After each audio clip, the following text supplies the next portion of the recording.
Everyone has their favorite plant. Some people love roses, others specialize in peonies or dahlias or sweet peas. But when I open the gate to my side yard and see my favorite hanging there, cascading out of an old galvanized pail, covered in blooms, that's my favorite. Tuberous begonias. Flower all summer long with little problem, easy to grow, can't beat them. I love begonias.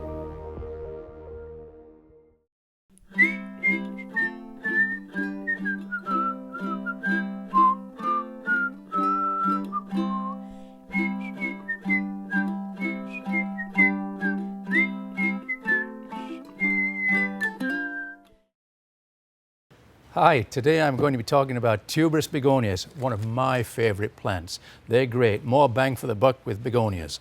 You can plant them in containers, hanging baskets, even in the garden, but plant them where there's not a lot of sun. They do like semi-shade, they don't like full afternoon sun, and they don't like to be bothered by wind or breeze because the stems are soft and will snap off.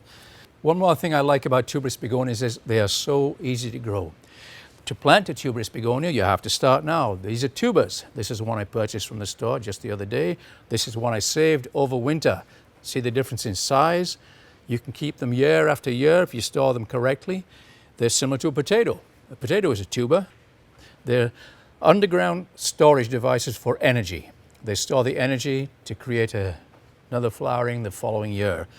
Much the same way that a tulip bulb stores energy, although the difference is in a tulip or a daffodil, the fully formed flower is stored right within the bulb. These are not bulbs, but they do store energy. The most important thing to remember when planting them is to note that they are concave. And when you plant, make sure it's concave side up, not upside down. If you plant them upside down, they probably won't grow. When it's time to start your begonia tubers, choose a potting soil that's fluffy and light, which will drain easily. Otherwise, if it's too soggy and wet, it will cause the tuber to rot, no flowers at all. You can plant in what will become a hanging basket or in a smaller container, and you can transplant it later. The most important thing is to remember, concave side up, and only plant up to the shoulder of the tuber. Don't cover it with soil.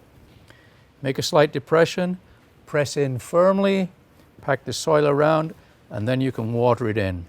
Place where you have nice indirect light. Bottom heat will help. Once it starts to grow, you can fertilize with a general purpose fertilizer for flowering plants. Another tip here is you will get a number of shoots coming up, quite a number sometimes.